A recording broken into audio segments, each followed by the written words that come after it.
নমস্কার, আমি শিশির দাস, একজন ফ্রেশার প্রার্থী। একটি জরুরি বার্তা নিয়ে আপনাদের সামনে উপস্থিত হয়েছি।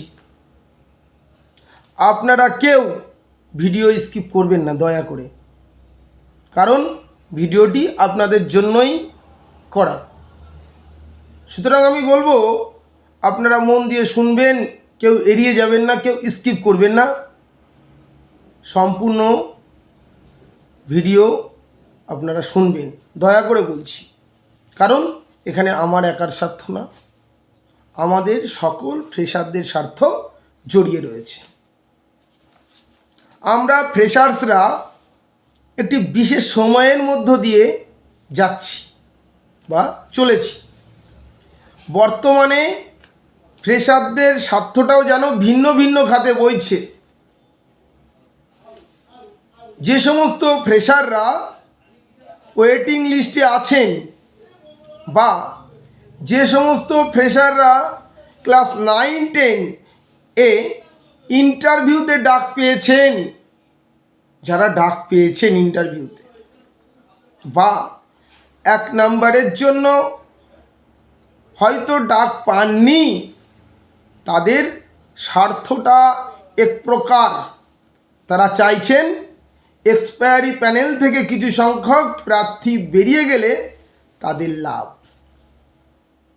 ওয়েটিং লিস্টে থাকা প্রার্থীদের চাকরিটা সুনিশ্চিত হয় বা 9-10 ইন্টারভিউতে ডাক পাওয়া ক্যান্ডিডেটদের সুবিধা হয় বা কিছু কিছু সাবজেক্টের সিট হয়তো কাট অফে 1 মার্কস কমলেও কমতে পারে। আমরা চাই কোনো টেন্টেড ক্যান্ডিডেট যেন চাকরি না পায়, কিন্তু আমাদের মূল লক্ষ্য সমস্ত ফ্রেশারদের যাতে মেধার ভিত্তিতে চাকরিটা হয়। তাই আমাদের মূল লক্ষ্য কি হওয়া উচিত? 10 মার্কস ক্যান্সেল বা বাতিল। এক্সপায়ারি অফ প্যানেলে যারা আছেন তারা যেন কেউ চাকরি না পায়, সেটা আমি চাই, আমরা সকল ফ্রেশাররাই চাই। কিন্তু এক্সপায়ারি প্যানেল নিয়ে মাতামাতি করলে চলবে না। এর আগে আমরা কেস করেছি, কি 10 নম্বর বাতিল, কিন্তু সেই কেসকে কোনো গুরুত্ব না দিয়ে যদি আমরা অন্য কেসকে বেশি প্রাধান্য দিয়ে থাকি, তাহলে এটা বড় মস্ত ভুল হবে।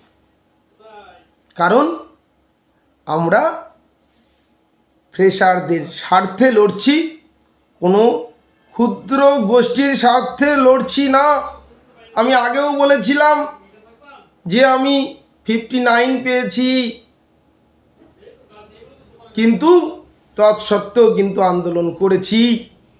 আমার দূরদৃষ্টিতে আমি দেখেছি যে আমরা যদি কেউ 70 পেয়েও থাকি, আমরা কিন্তু ডাক পাবো না।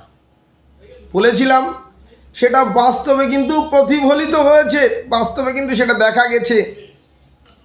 আজ যারা ডাক পেয়েছেন, আজ যারা ভাবছেন যে আমি ওয়েটিং লিস্টে আছি, এক্সপায়ারি প্যানেল বাতিল হলে কিছু সংখ্যক বেরিয়ে যাবেই, তাহলে হয়তো আমার চাকরিটা হয়ে যাবে, তাদের বলবো আপনারা ভুল ভাবছেন।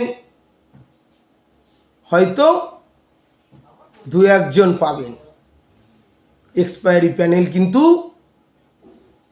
বেশি ক্যান্ডিডেট নেই এক্সপায়ারি প্যানেলে। ওয়েটিং লিস্টে 9-10 কল ফর ইন্টারভিউতে আছেন, এতে তাদের সুবিধা কিন্তু বেশি। তাই আমরা কোনো ক্ষুদ্র স্বার্থের লক্ষ্যে না হেঁটে বৃহত্তর স্বার্থে, সকল ফ্রেশারদের স্বার্থে 10 মার্কস ক্যান্সেলের লক্ষ্যে পৌঁছাতে চাই, যাতে সময়ে সকলের স্বার্থ সুরক্ষিত হয়, সকল ফ্রেশারদের স্বার্থ সুরক্ষিত হয়। যে সকল ফ্রেশার্স প্রার্থী এক্সপায়ারি প্যানেলের কেসে যুক্ত হতে চান, তাদের সুবিধা হলে তা করতেই পারে, তাতে আমাদের কি অসুবিধা? তাদের অধিকার আছে, রাইটস আছে যে আমরা কেস করব, তা করুক, তাতে আমাদের কোনো বাধা দেওয়ার কোনো কিছু নেই, তারা করতেই পারে। ইভেন আমার সমর্থনেও কিন্তু কেসটা করা হয়েছিল, প্রাধান্য দেওয়া হয়েছিল কেসটা, কিন্তু তাই বলে এই নয় যে আমরা প্রাথমিকভাবে সুপ্রিম কোর্টে চলে যাব কেসটা নিয়ে, এক্সপায়ারি প্যানেলের কেসটা নিয়ে।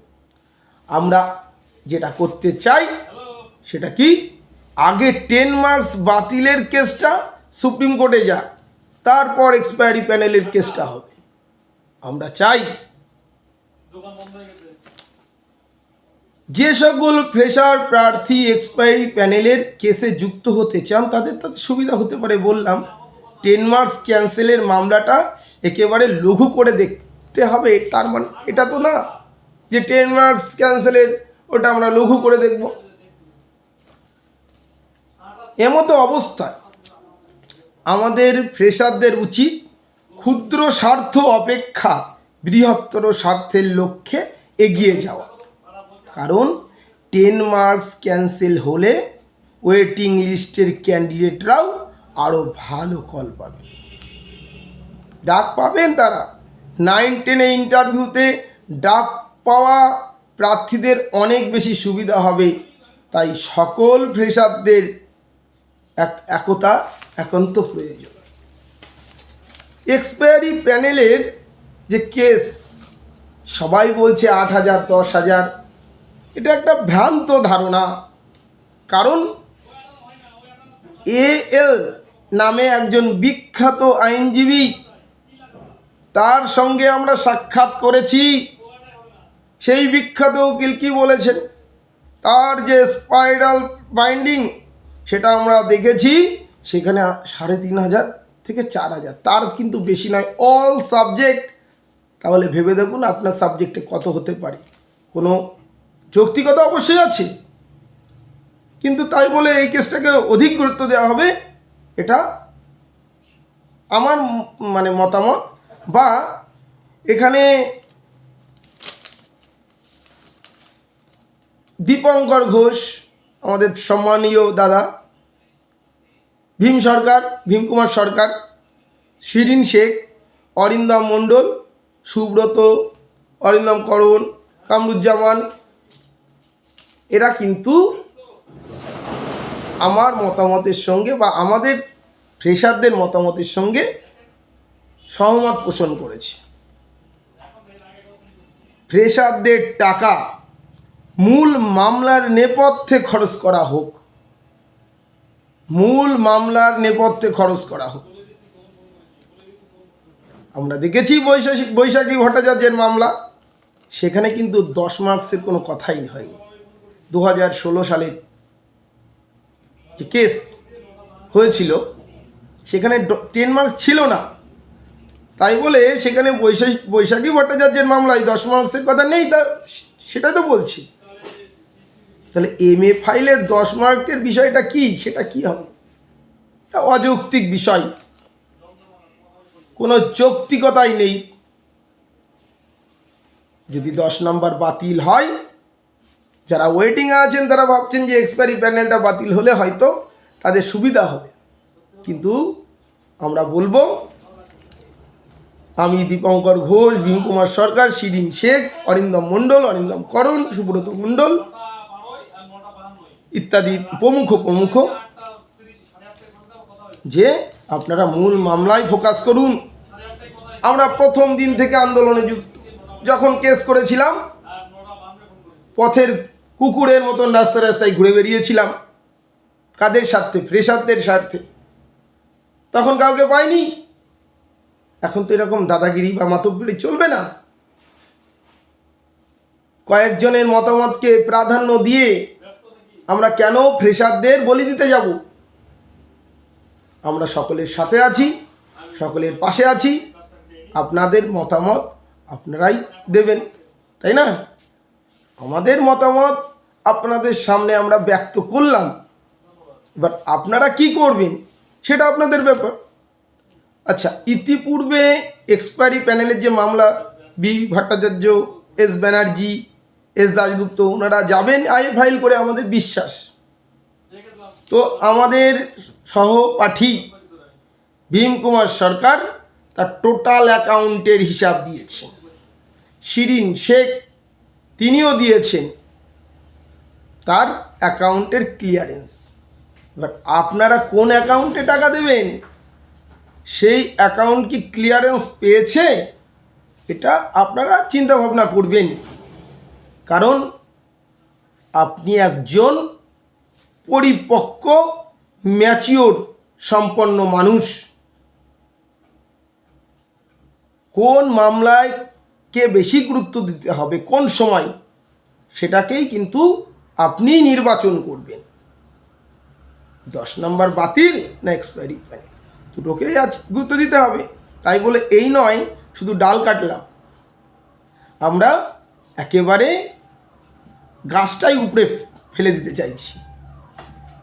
ঠিক আছে, নমস্কার, ভালো থাকবেন আর আপনার মতামতে আপনি চলবেন। ঠিক আছে।